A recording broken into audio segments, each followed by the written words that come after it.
Do you want to walk in? You are? Nah, fuck it, we won't bother walking in.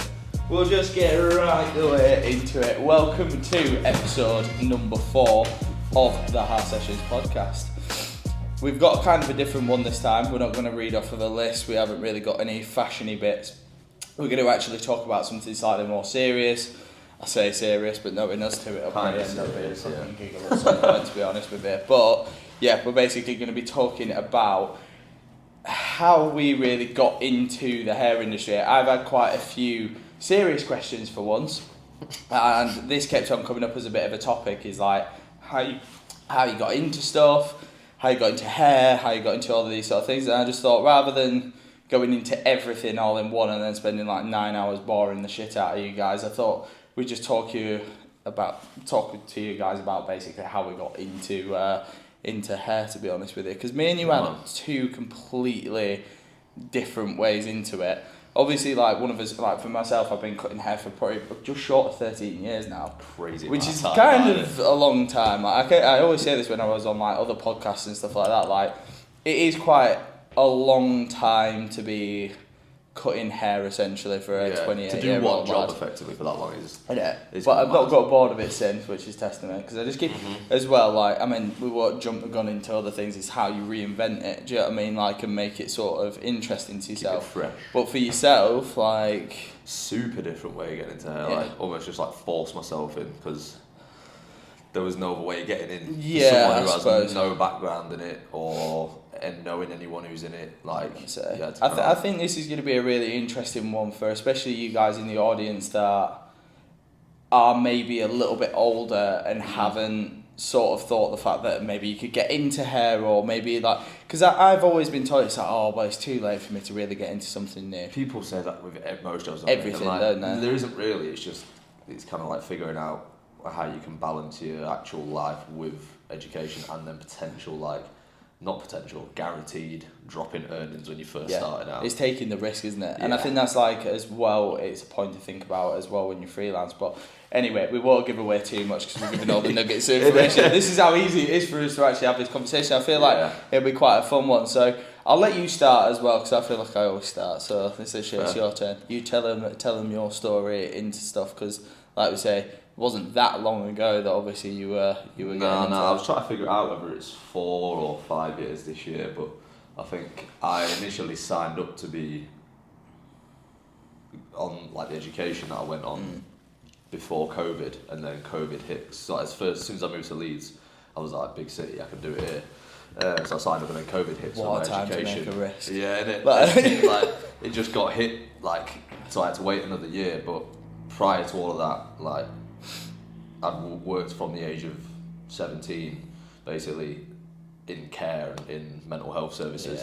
It's what my mum had done, and it was like the highest paying thing in the little sleepy little town in Lincolnshire. Did you just get into that then, like, just straight out of your mum does it? Yeah. Because mine's kind of similar. Like, I only got into hair because obviously everyone in my family's been hairdressers. Yeah, I'd said for years I was never going to do it because I saw how much stress my mum was putting from it, because she'd done it for like 20 years. It's not a fucking easy job. Some of the stories that you've told me, and obviously that I've overheard over the last year or so of you working in the shop as well, like, it's a heavy job. It's a heavy job. At the start it's fun because you're on the caring side, so like, you know, there's times when you are going out and going to the cinema and doing all these things that you do in your normal life with somebody, and you think, oh, this is cool, I'm getting paid for this is sound, and then you get back and, you know, someone has an outburst and you've got a fire extinguisher coming at your head.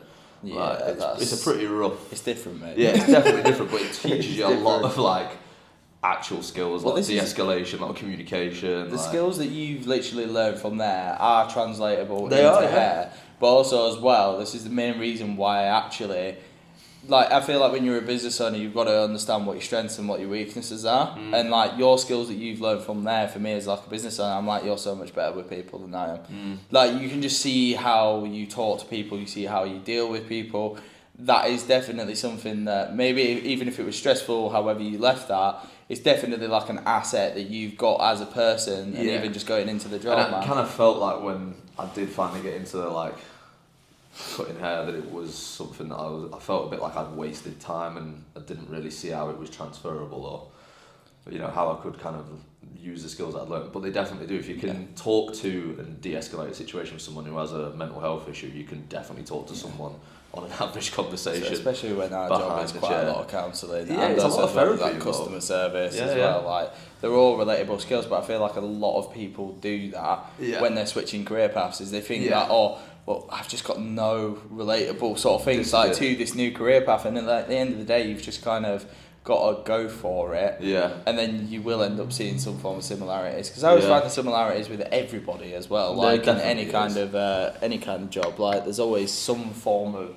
relevancy to what we do and what they do. Do you know what I mean? The attributes about yourself never change, just kind of what you do that moulds around that. But I'd either said from the age of like 14, 15, I was either going to tattoo or cut hair. And I got to do one of it, which is pretty cool. Like I love it. It's still creative. I was super like arty as a kid. I've failed it multiple times, but whatever. Like still wanted to do something creative, but didn't have the options living in a rural town. So like I said, when I came to Leeds, I was like, yeah, gonna do it. So started my education at 24 years old, which is crazy. It's daunting. A long time after most people start, and you know most things like this, tattooing, hair, whatever it might be, you only kind of get told that like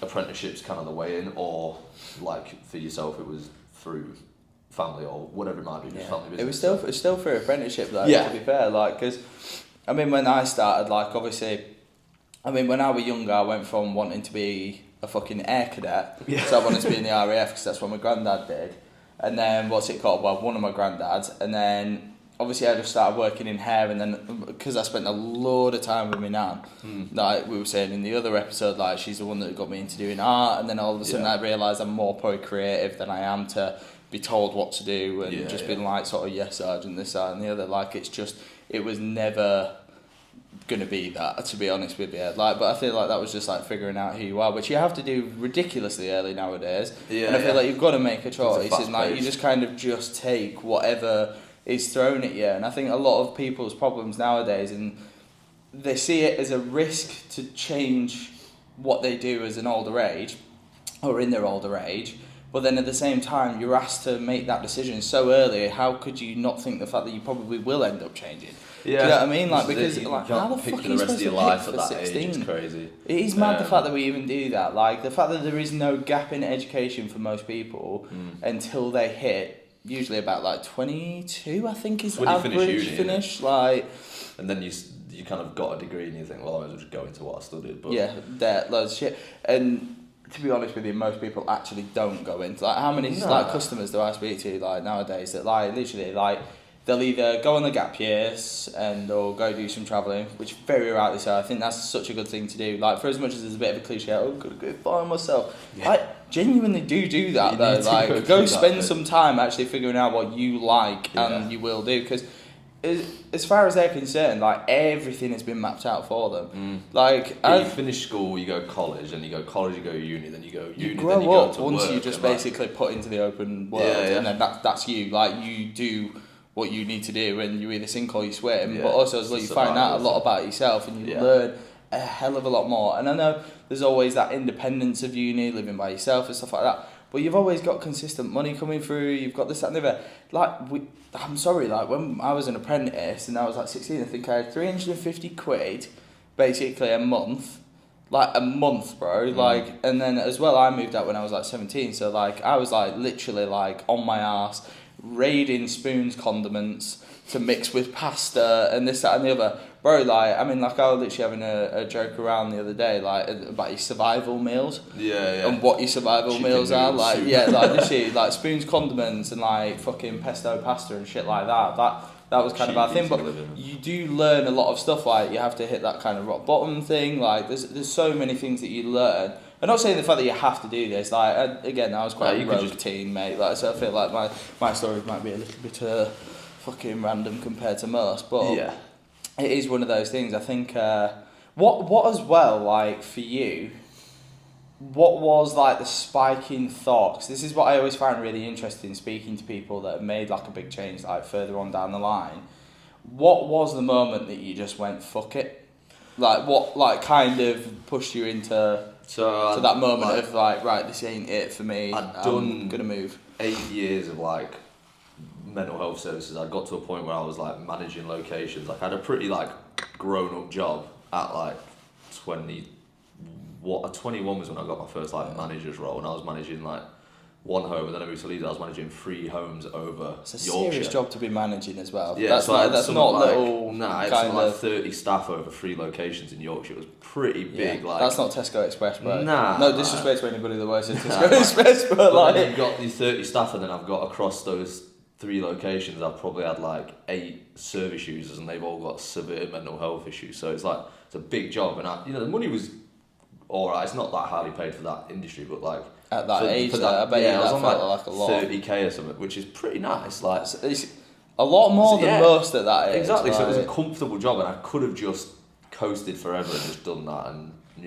that would have been my career path. But like, I reached a point where I was getting in trouble a lot. Like, it was when work from home came in, and I could like get away with not doing as much, and then I was getting in trouble for not doing as much. But I'd set my team up to kind of run shit for me, so I could sit back. But Do my you manager feel like said, though, would you have got into so much shit if you actually really fucking loved the job? Though? no, I wouldn't. I'd have had passion to Exactly. do it. And this is it. Like, I think that's like a good indication. Like, it's easy for us to give ourselves shit if we're doing something that you end up slacking in off. But I feel like if you're truly passionate about something, you won't do that. Exactly. Like, you'll be full force into it. And like looking as well, like over the last like couple of years of what sort of person you are, I don't think that you should ever really worry about that, bro. Because like genuinely, how you've thrown yourself into this kind of just is a bit more of a testament to character when you're passionate about something. I feel like everyone's had that situation where you're just kind of like a little bit.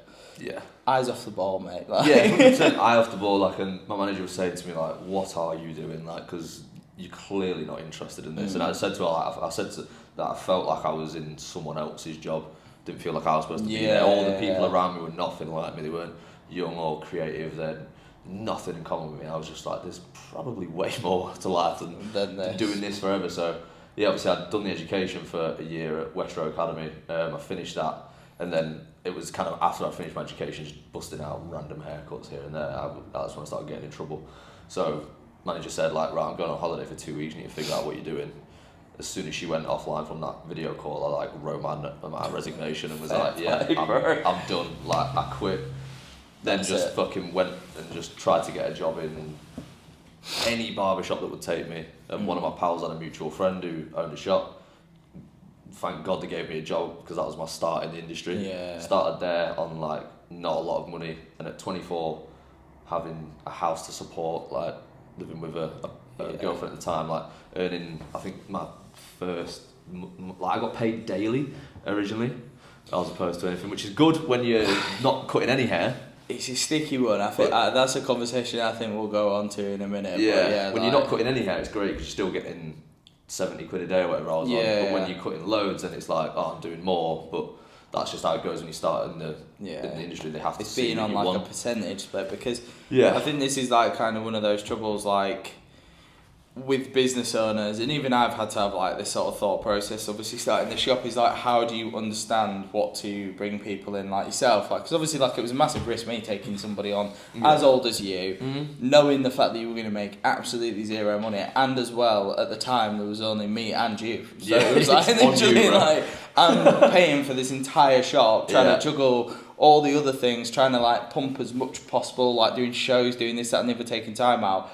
But then at the same time, and I'm not blowing smoke up your ass, mate, because you know the fact that I'll give you it straight, but genuinely, like, it is one of those where if you can just tell with certain people, you just know, like, after a certain amount of time, like, I've seen so many juniors and hairdressers come into something, and they've come and they've gone, and you just know whether somebody's got that kind of mindset, do you know what I mean? Like, and it was kind of like, you've just got to take the risk, do you know what I mean? Like, and especially we had some right lemons working with. I mean, I had a girl who was a lawyer, no disrespect to her, but she was a lawyer, very much used to that kind of wage packet. Totally like, and I think because of the course that she'd been on, she's seen a very different world, like London kind of side, where you can just be employed, and like very theatrical sort of start to it, like, which isn't actually an accurate representation of what it's like to work in Leeds, mate. It's not like that. And then the other one, we're dating 2 fucking people at the same time, which is kind of mad, like, and I didn't find that out until I got rid. So I had some real sort of, like, not bad apples, but just some unfortunate people that don't learning align curves. with you. Yeah. Learning curves, mate. And I feel like that's what it's always been, obviously, like employing. So obviously when I met you, obviously there was a little bit of a salty sort of background to that we won't go into, because we've obviously said the fact that we're not going to bother with it. But there were kind of just that moment where you kind of meet somebody, you can see the fact that they're genuinely going for it, they're giving it all, they've taken a huge risk. If you're taking a risk, why should I not be taking a risk? Do you know what I mean? Like, because if you're going to do it, then so should I. And I feel like when both people are kind of taking the risk, then you're kind of more... You're in it together. Yeah, exactly. Yeah. And like, that's kind of what we felt like, even when sort of bringing you into the YouTube stuff and all that sort of jazz. I think that's kind of what's been going on, is like both of us have kind of had a very, very, even though you've got into it later than I have, very similar sort of views on how you should approach something in terms of hair and in terms of how to get into this industry, because it's not fucking easy. Like, I've known so many people that have struggled getting into it in your age, and they've not been able to find somebody to take the risk on them, like, it's or hard, they've man. not I've found got the education. very lucky throughout that. Like, obviously, you posted the fucking job advert saying looking for someone. I was like, probably not good enough.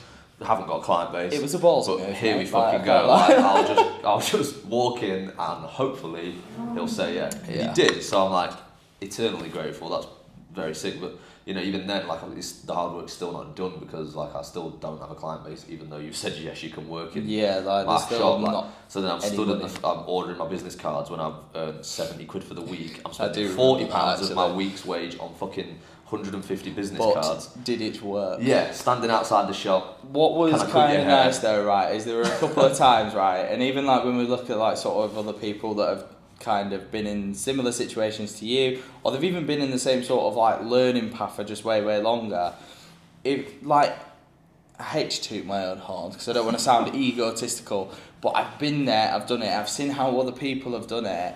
There is just a bit of a method to it. It's turn up every day, even if you fucking sat there. Be waiting for that walk-in, because as well, how many times do we have it when somebody walks out of the shop and then there's about 6 walk-ins? It fucking happens. It's like they know. But then when you sit there and there's no one else coming through, it's easy to think the fact that there's not going to be anybody coming through. The business cards and just having them constantly on you.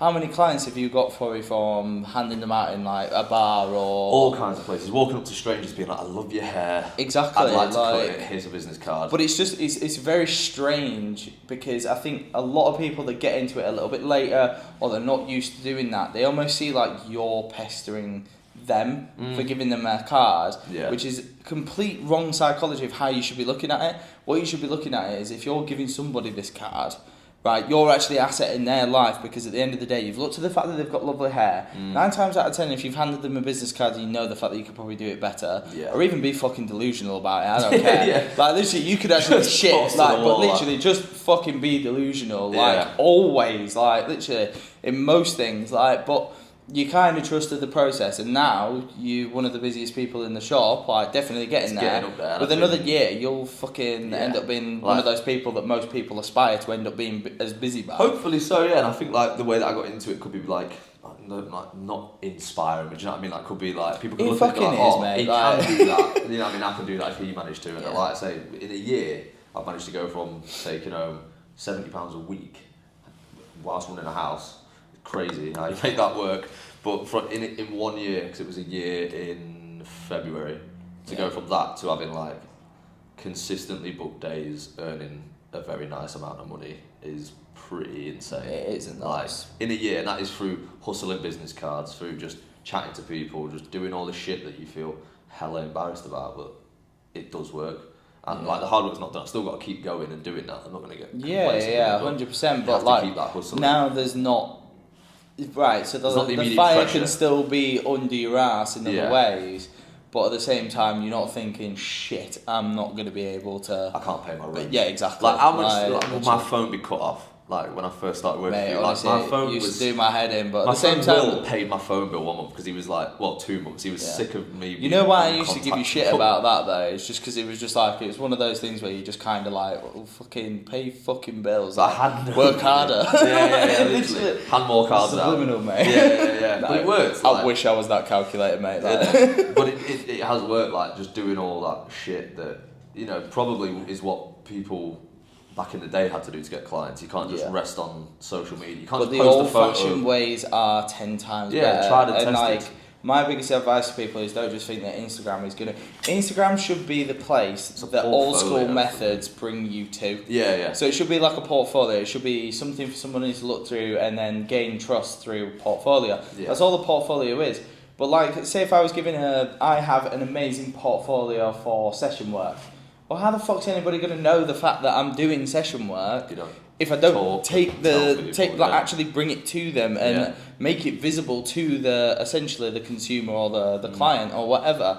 Like, it just doesn't work as easy as having huge following. Yeah. It does after a while, but when you're starting, like, it just doesn't work like that. Like, it just simply doesn't. And the amount of people that will have 20, 30,000 Instagram followers. Do you think that they've got 20, 30,000 pounds? Doesn't translate like that. It doesn't work like that. I don't have a huge Instagram following, but like I can be consistently busy and it can work quite well. Exactly. I can go and do shows and stuff now, which is amazing. But like it. Well, that's another thing as well. Is at the space of a year. Like, I mean, how long were you actually working in the shop? Like about 8 months. Yeah, and I'd done my first barber bash. And that's credit to Steve who got me on that. Yeah. But still, though, it's ballsy even doing it. Yeah, like, there's a lot of people that just say no to it because they just think. I've always said, like, even from the final day of my education, like, I'm not here to fuck about. Like, I understand how this can change my life. And then obviously seeing you and what you do, and I was like, that is what I want to do. I want to work with this guy, and then getting a glimpse of it and doing some of the stuff myself, like, it is amazing. But I was not here at 24 years old to fucking be lazy and to be shit or fuck around. Like, I had to work and it had to be amazing at it. Do you know, I think as well, though, that's why some barbershops should actually give older people more of a risk. I know, obviously, there is a huge financial side, and I understand with quite a lot of business owners that will say, right, well, I can't afford to pay this person. I can guarantee you, though, it's not always the case, because some people are just like, the reason why they're getting into it later is because they've tried about 1,000,001 things and they just can't be fucked. But it's like, at the same time, there's a lot of people out there that because they've hit a certain level of maturity and a certain level of understanding what it takes to actually like sort of be on your ass, they've been through the ups and downs, they've just got a little bit more maturity in the way that they think, the way that they handle business. I think sometimes it's a better investment than just going for the younger person, because there's just as much risk as well, because I've heard this as well getting said to me, like, oh well, if you get someone and teach someone older, they'll just open their own shop.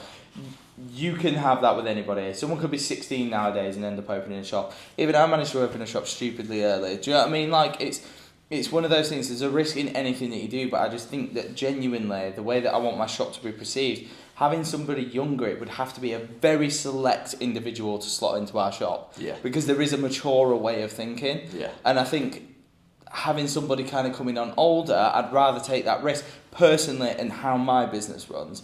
But it's just, it's very different. Like, it's just such a risk, and I understand it nowadays because of lack of funding through the government, and there's no like sort of reward anymore, like for having anybody. And I do understand the frustration, for as much as I don't think protesting personally is going to make any fuck all bit of difference. It's not worked for any of the larger issues in the world. Yeah, exactly. So, like, me and you were having this conversation the other day. Like, it's literally protesting is going to do fuck all. Yeah. But do I agree with the reasons why they're doing it? 100%. Completely. Yeah. It's one of those things where I don't know.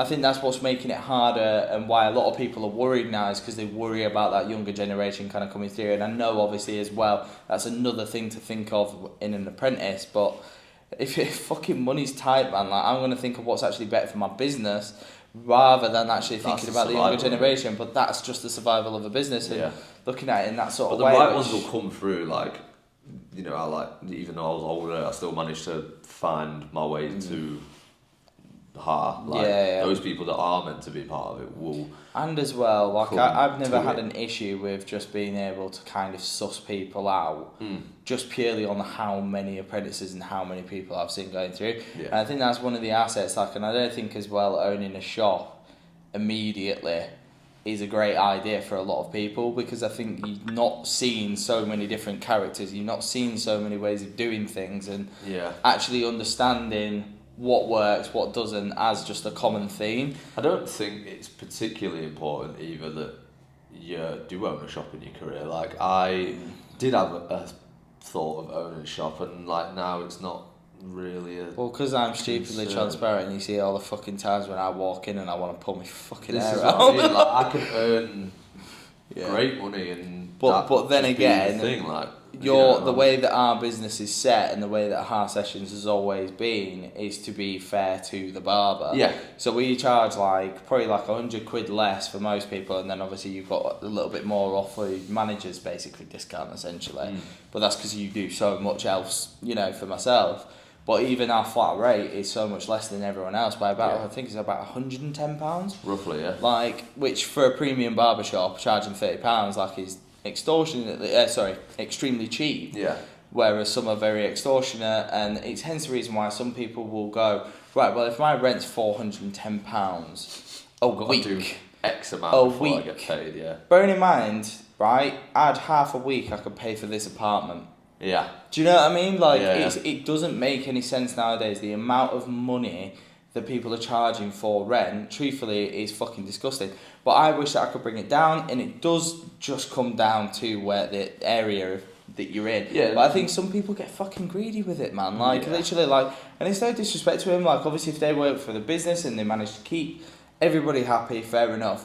But don't blame somebody for waking up and smelling the coffee and realising, why am I paying you all this money when I could take a massive risk and start earning the same as you? And that, truth be told, because the people are there, for as much as everyone always says, oh, why is there a barbershop on every street corner? Literally, there are people there. You see a little tower come up and a shit ton of apartments come through, that's an extra 1,000 people. Yeah. Each time one of those pops up. So when you're in somewhere like a city centre of Leeds, somebody opens up another premium barbers, don't see it as competition, it's just somebody else that woke up and smelled the coffee. Yeah, I kind of have respect for it, but then at the same time I think there's some people that do it too soon. And I've done that as well. I was looking for it and then just got slapped stupidly in the face. Literally, I thought that I could do it, and then basically naivety, lack of experience in business, not in hair.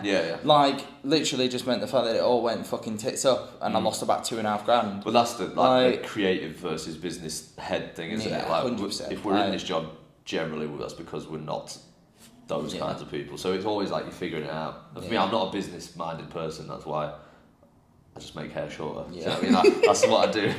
Take care and brush your hair. Yeah, literally Which can I just say, there will be merch coming out with that at some point that he's decided. Yeah, definitely. But that's my thing. I'm not that good at business, but I'm full of ideas. So that can be my role in a business. I'm cool with that. Exactly. Rather than and as well for me, it's understanding what people's assets are. Like we were talking about before as well. Is I know it's a bit of a cliche line. Is sometimes you've got to get to a point where you work on the.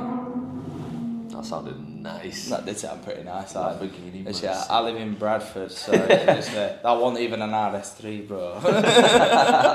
Literally, I think that was a Lamborghini, which was pretty fucking sexy. I'm not sure whether you could even get that through that, to be honest with you, in the Urus. But yeah, I think that's one of those things where you've kind of got to understand when you're working on the business and when you're working with it. My goals now for Heart Sessions is to create a massive community and culture behind it. Create it into something that is as big as possible. So basically all that money I can just basically pump back into the community. Yeah. Yes, there is a little bit of...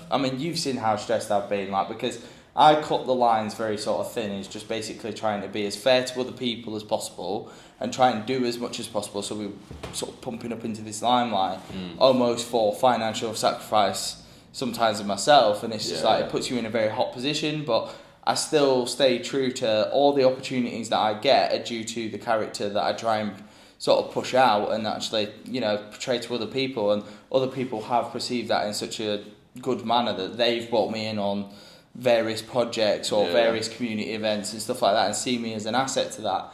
And I think that's one of those things where we need more business owners and fucking creatives to be a little bit more that way inclined. Again, I don't want to sound like, I've got the hidden formula. Definitely fucking don't. But it's something that I'm working on with myself and other people to actually create more of a community that helps each other rather than seeing each other as fucking enemies and sort of bait and stuff like that. Because I just don't think it's something that we realistically need to do nowadays. Collaboration's always been key. Yeah. Again, another cliche line. We said both these points, building a culture around something is what people buy into nowadays. Exactly. So yeah, like collaboration Like we were is saying key. about And actually Tyler. create a culture that people can believe in and want to be a part of, and that doesn't have to just be one shop trying to create that. That could be unity, like Yeah. you know, It like can be so different. I think that as well, like, comes down to, you know, when, like, obviously I were younger, because I started in, obviously, hair, like, very, very different to you. I went and worked in some of the most different spots ever, to be honest with you, like, because my start in hairdressing was with me mum and my family. I literally got to about 14, 15, and obviously this was in the days where you could actually leave school early into your apprenticeship. I was always set, once I decided that I was doing hair, like, in my mum's head, she was like, you're going to take over the family business? It's like, literally, what is it, Ratatouille or whatever it is, or fucking Kung Fu Panda, like, you know? You know, and then they start getting pissed off at the fact that they don't want to do it anymore. My biggest breaking point there was literally, I once went out to the skate park, we'd had a couple of beers, a couple of joints and this, that and the other, and I forgot about what time it was, and I literally looked at it, and I have never pegged it home so fucking fast. Like, literally got there, and I think I was about 45 minutes late as I set off when I should have been at home. Yeah. And because obviously, like, I was late, she was like, right, that's it, you sacked, you obviously don't care about it, this, that and the other. Fucking, I did everything that a normal teenager would do. I watched Family Guy until like 6 o'clock in the morning. I probably had about an hour's sleep. Like, these are more innocent days as well. Like, I was just eating chocolate, fucking all sorts of little bits and bats. Lo and behold, 7 o'clock comes around. Wake up. Yeah. You're coming to work. I knew that was good. And I was just like, the amount of times that had happened, like, you've sacked me, then I'm rehired. I was like, there are some times in life where, for family and business and just work, I was like, is it always going to feel like your shop and I'm just here? Yeah. And also as well, there was like kind of like this fear for me due to like sort of like other things that you see like as well, like where you're like, oh, you've just been given this business.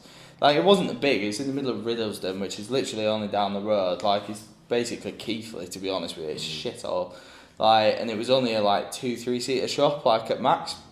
So it's only little, but at the end of the day, overheads are low, very, very busy, decent amount of money to be made out of it. But I just didn't feel like, again, that was going to be something that was going to fulfill me.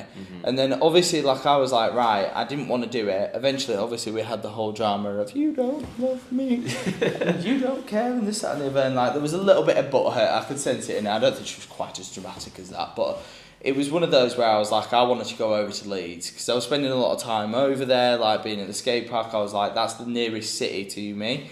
And obviously I handed out my CVs, and it was amazing what I managed to get back, because obviously the experience that I'd had, because obviously I've been cutting hair, perming hair, colouring hair. Like, not many people at 14, 15 had been doing that much. So like this year I had replies from like Vidal Sassoon, I had Russell Eaton, and else did I have?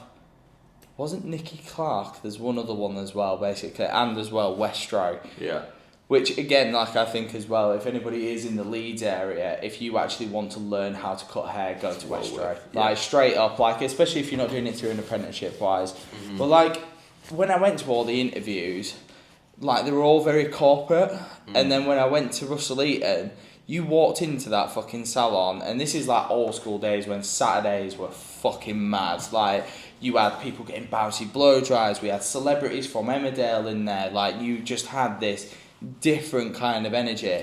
And then when I went downstairs, I literally met the smallest, baldest man from Barnsley, which is obviously Russell. Yeah. But the fucking energy and some of the things that he said to me in that meeting, like, because there was even like stuff where I said that I'm very adaptable, I come from very like sort of different backgrounds, I'm very good with speaking to these kind of people and this, that and the other. There was like stuff that he said to me like, oh, like, never change who you are for the sake of anybody else, like, and just like stuff like that, like the fact that it resonates with you and still is a voice in your head in the way that you sort of like think. Like, I was sold, do you know what I mean? Like, I mean, I still think about it now and I still remember it now, so it's obviously had like some kind of touch. Yeah, I think that's something that definitely, like, when we were saying like what was the light bulb for me changing, like in my old job being 24, like, I had to change who I was to fit meetings with these huge people, and like, I just got tired of not being me. So Yeah, it was nice. yeah. So I was like, fuck it. You were almost feeling like being a chameleon every single day, and acting is fucking. It's stressful, Yeah, it's bro. really like hard it's so to do. draining. Like you feel like you're just coming home and like. So I wanted something that was, you know, going to give me the ability to do that. So it was nice that you had that person at the start being like, you can do that here. Be yourself. You can just be yourself. And Yeah. I think that's one of those things as well, coming from Skipton and Keighley.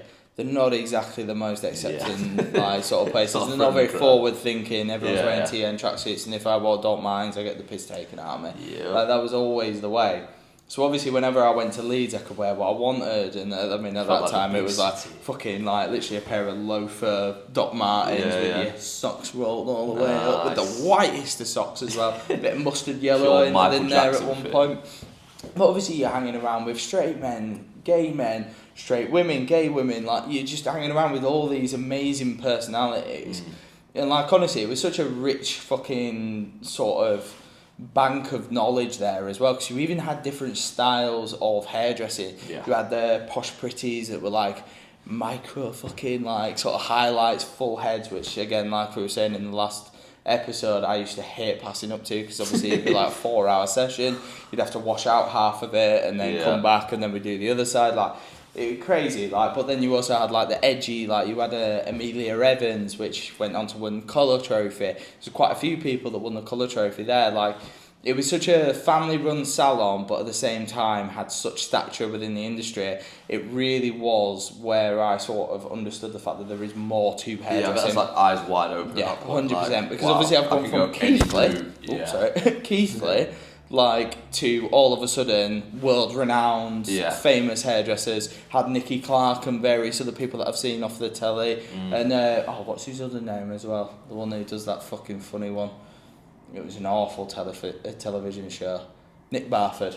Okay. Is it Nick Barford? No, not Nick Barford. What's his bloody name now? It'll come to me in the dream. Yeah. Like literally, it's one of those. But it's like it's why all them memes come from. Like no one was safe in the 2000s. Can't remember what his name is. He's a quality guy though. I love watching some of his stuff, and his insights as well and podcasts are definitely worth watching. If I remember who it is, hopefully we'll put it in the. We'll insert whichever side it is. There's not been many inserts this time actually, we haven't had to do a game of fucking Pictionary. I'm gonna say it's about us, man. But yeah, like literally going from there, got sacked. Standard. Literally just started going out, figured out what drugs were. Literally went out partying, got into music and stuff like that. And again, like that was like another passion that started coming through. Imagine living drugs. As well, like bearing in mind, like not passion, not drugs, like as in music and stuff like that. But like bearing in mind, like I mean, I got kicked out from my family home. Like everything at home broke down. That's why I fully submersed myself into obviously hair. And like that was kind of one of those moments where obviously you start living with people that are going to university and trying to live a uni lifestyle, but working as a hairdresser ain't gonna fucking happen. Like it's like what we were saying before. At that point, I wasn't at a maturity level where I could give it my all. Yeah, and I'm man enough to admit it at that point. Like I'm glad I got all of that out of my system before you then got into what you're passionate about. Seriously, because I'm not good. I'm either like 100% on one or 100% on. I can't have too much, so it was nice to go into this. Yeah, rather knowing this was what I was gonna do.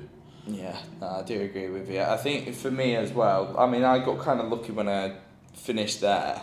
I then started working in men's hair because obviously I got taken on like shoots and stuff like that. Yeah. We got given obviously the role of cutting the men's hair because it was just an afterthought at this point as well. Like men's hair was not what it is nowadays. Like high-end men's hair, lucrative, anyway. like fucking industry. Like it was kind of like barbers were seen as still people doing Brill cream and fucking pompadours and all that sort of stuff, and it was just kind of seen as like a lower class hair sort of standard. Do you know what I mean? Like it was just men's hair. Yeah, but I think men's was always done out of necessity. Yeah, but have you ever seen a hairdresser of that era do a haircut on a man?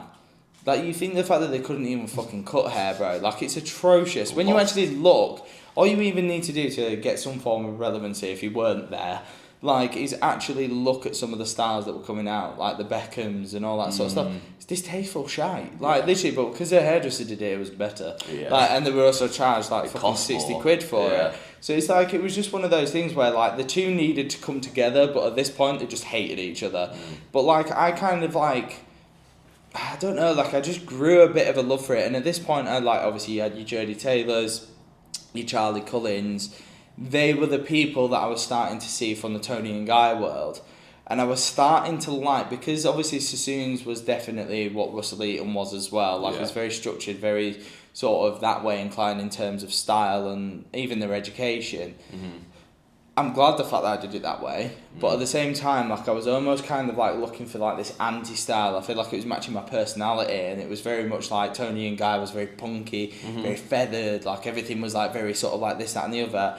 And also as well, with me doing it on shoes, like doing a lot of men's hair, I started looking at obviously Jodie Taylor and Charlie Cullen and how they were doing stuff, and it was like shaggy, kind of textured kind of looks, and still giving it that 2000s hairdresser vibe, but just in a slightly different way. It was like that imperfection became beautiful. And like, I all of a sudden just got obsessed with men's hair. Like, I don't know what happened really. Like, as well, I had Brett Telford, who now works at Men's Bar in Radler. At the time as well, I was living with him a little while, like, and obviously he very much took me under his wing, which I was thankful of. And just basically he got me into like all the scoring. He was the guy that gave me the scoring DVDs. And like, I just started working at King Kobe after a while, and managed to swindle my way in there, very much in the similar way as you. Literally said to Neil, like, I ain't gonna, you know, you don't have to pay me. I'm just literally there to learn. I'm going to be an assistant, and when you feel like you can justify paying me, pay me. And eventually he did start paying me. I got taken on with Bobby, who obviously we're friends with, Danny Jacobs, Ken Kobayashi, Brett, Sarah, and I think that was pretty much it. And then we also as well had a couple of apprentices like Tetley, who's mates with Macca and stuff like that as well. Like, all of those people that I'm still friends with nowadays, and obviously like very much like been introduced to you like through Collective. Like, they were the people that I started with. Technically I didn't even know Kendall at this point. I didn't know anybody. So it was kind of mad, like obviously going in there. They very much, obviously meeting Sandy and all of those guys in the Corn Exchange, I'd gone from like having somebody who basically just told you what you can and can't do.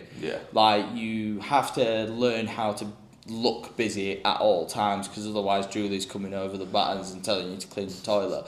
Like, time to lean, time to fucking clean.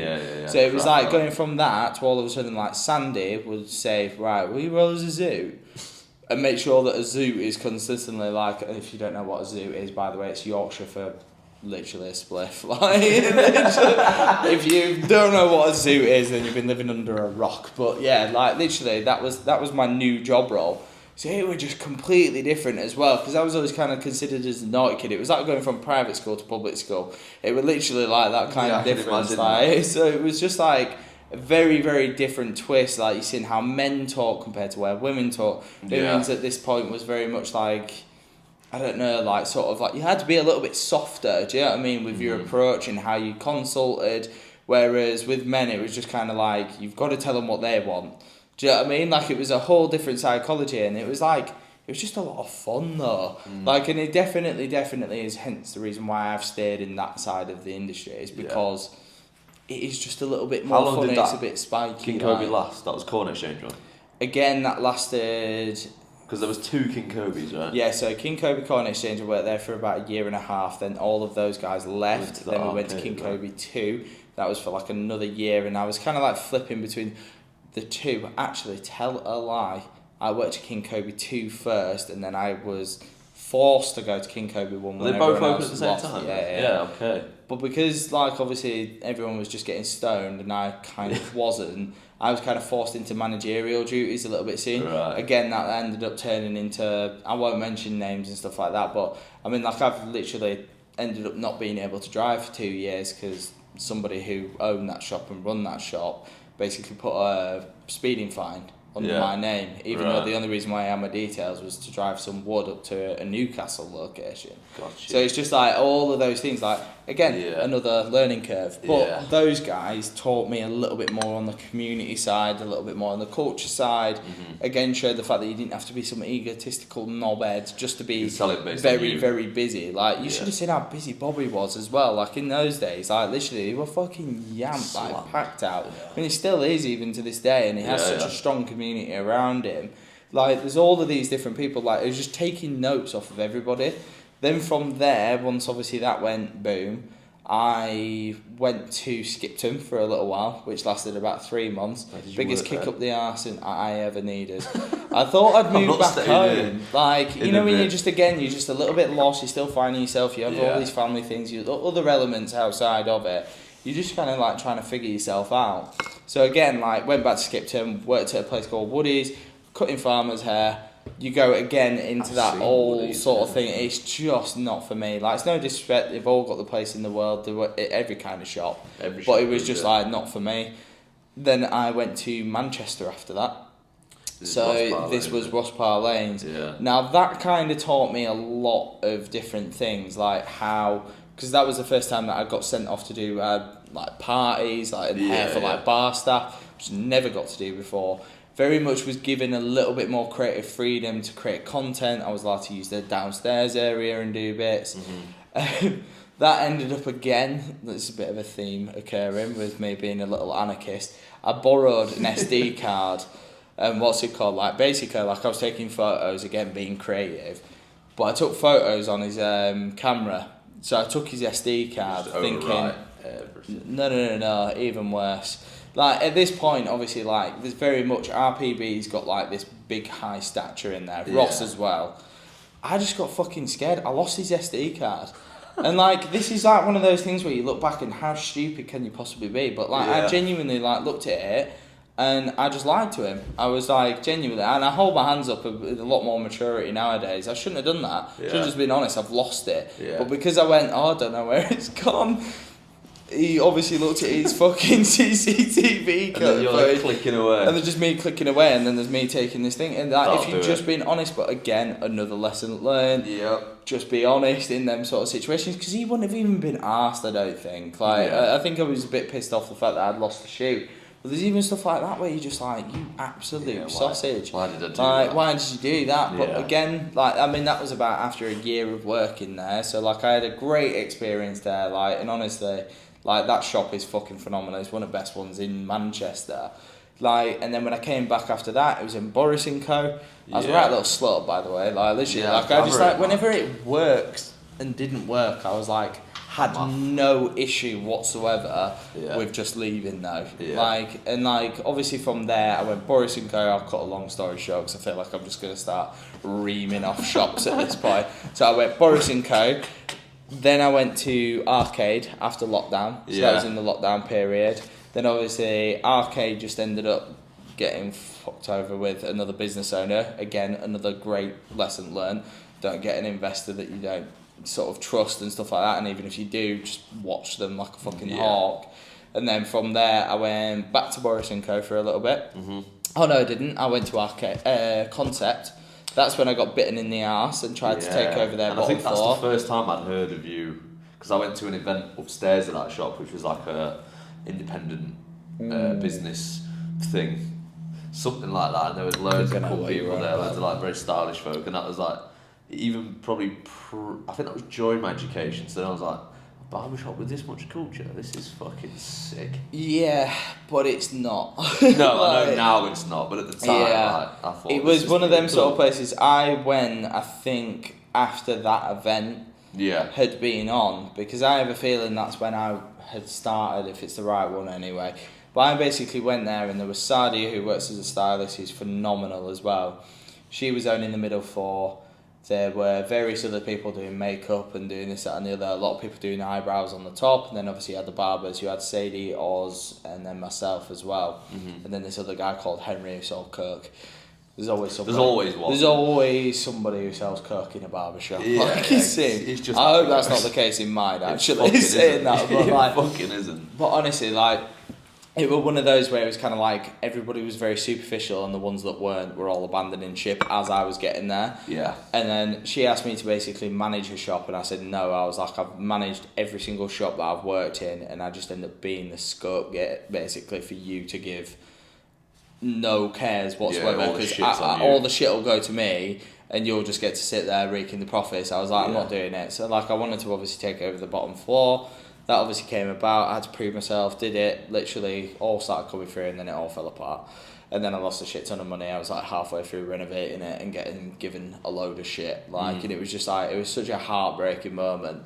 And then I ended up fucking going into a bit of a shitty space, shall we say, because I was like, what am I gonna do? Like, do you know what I mean? Like, I was like, you know, when you've just spent like so long, like, you know how passionate and how much I get into things as well. Yeah. Once I'm actually laser focused into something, if it then gets ripped away with no possibilities of it then coming back or like whatever, I was fucking lost. My brain just had nothing to focus on, like, and like I was just like, I don't know where to then go.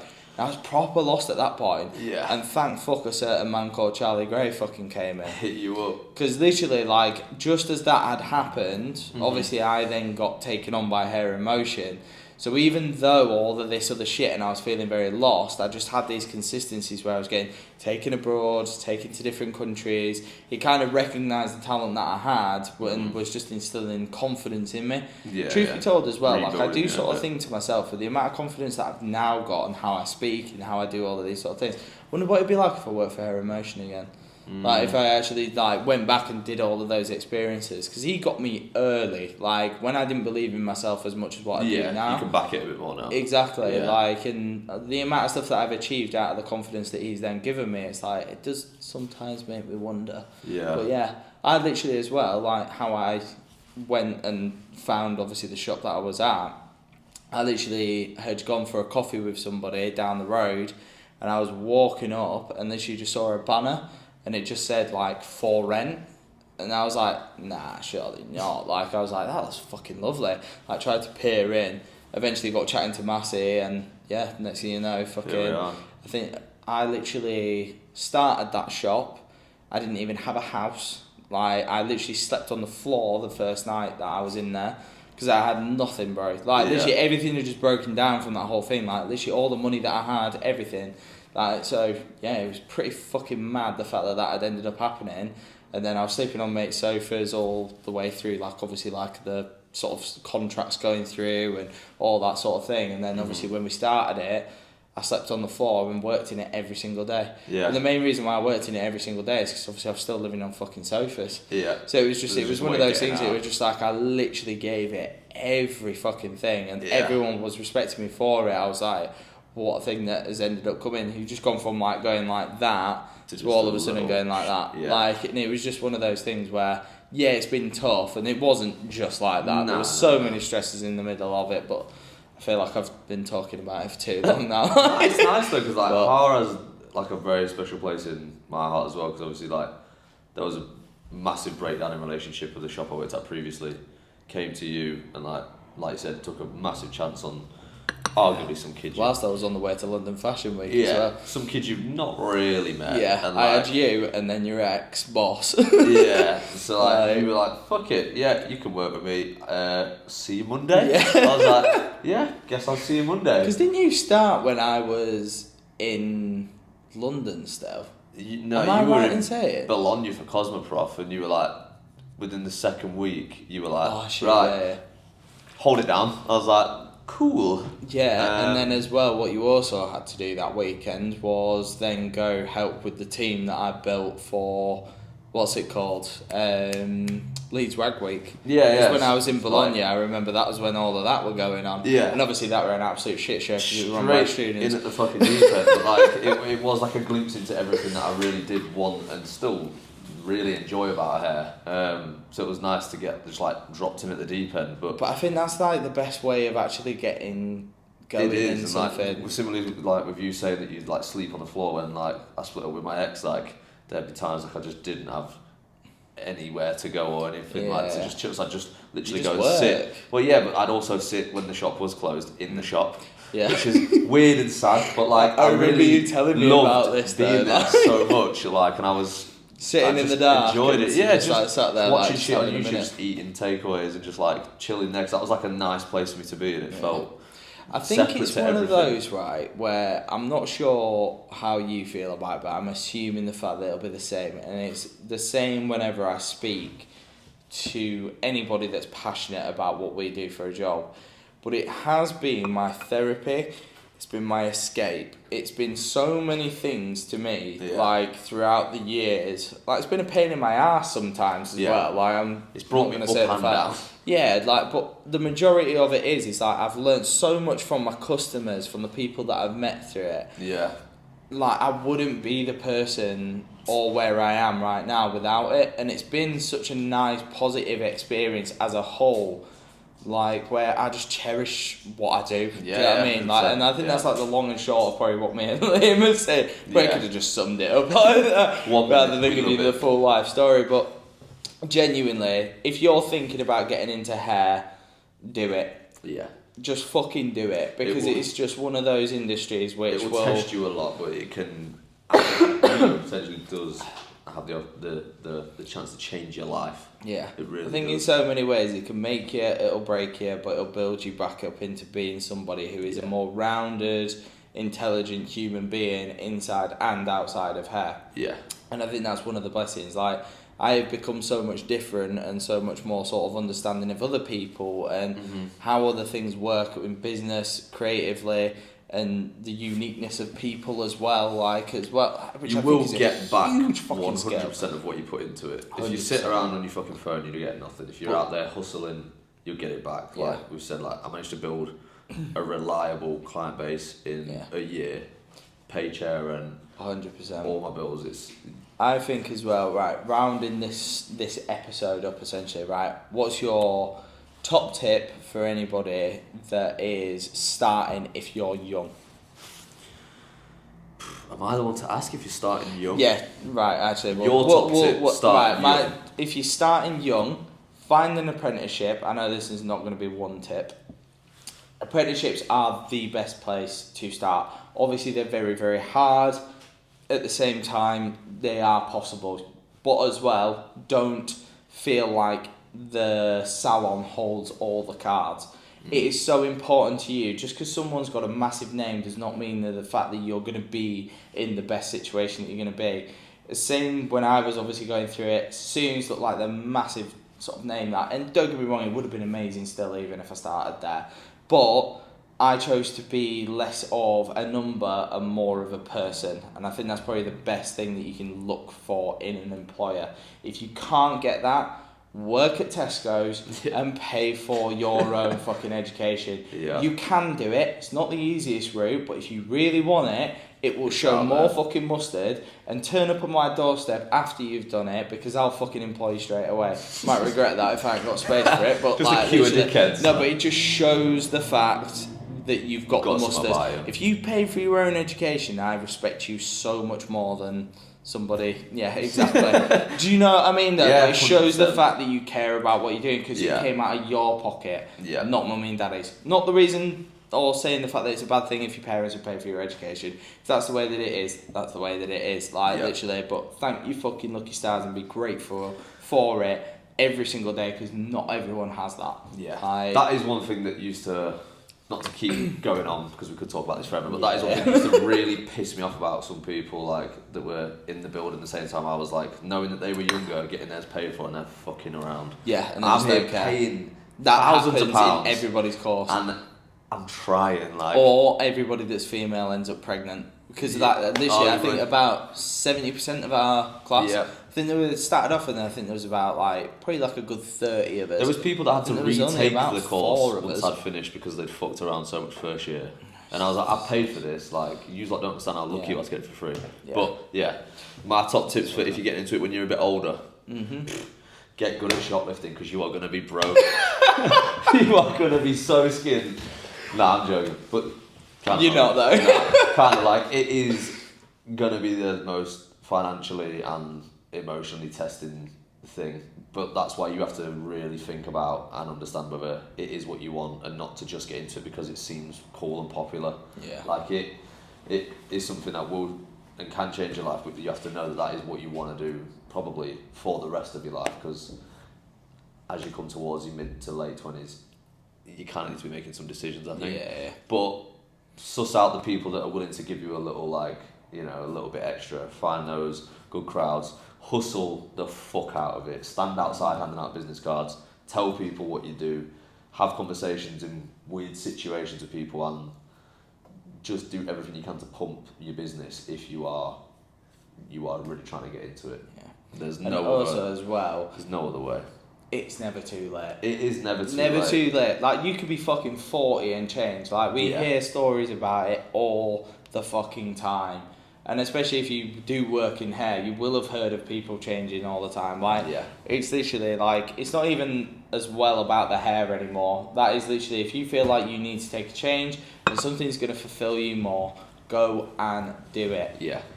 But predominantly move into hair because it's a sick industry. Hair is so sick, yeah. And that can either be behind the chair for 50 years, or that could be chasing dreams of fashion weeks and all these things. Like, it's all welcome, and it all keep supports changing the industry, it as well. Like, there's another stay little fresh. note as well in there. Like, literally, the only way that you will stay in this industry is if you keep diversifying as a person. Keep educating. Keep reinventing. I've gone from, like, literally wanting to be the busiest person in the barbershop. Like, literally, that was my very first focus, and I think it is for everybody. Mm-hmm. And then all of a sudden it was to do more shoots, and then all of a sudden it was to do more fashion weeks, and that's to do more commercials, education. Like, it's vast. Yeah. So keep reinventing. If you're stuck in a hard spot and you feel like you've just stagnated in your hair career, change it up. Keep changing it up. Yeah. Find a different goal and keep 100%. changing it until you got to it. And as soon as you got to that one, change it. Like, literally just keep darting around. Mm-hmm. But anyway, that's enough inspirational nonsense from me and Liam. Please give us a subscribe as well. Keep that going. Like, honestly, we really, really appreciate all of your support and your kind words about the podcast. Like, we thought we'd give you a little bit of something back as well, as it has been a frequent question that's been asked to us. And we hope you've enjoyed it. And anybody that wants to sort of get involved with the conversation, feel free to go in the comments, because we'll keep on looking at them. But yeah, literally, lots of love, guys, and take care. Brush your hair. I know it's got to be on a t-shirt, that suit. Let's merch that shit. Take it easy. Cheers, guys.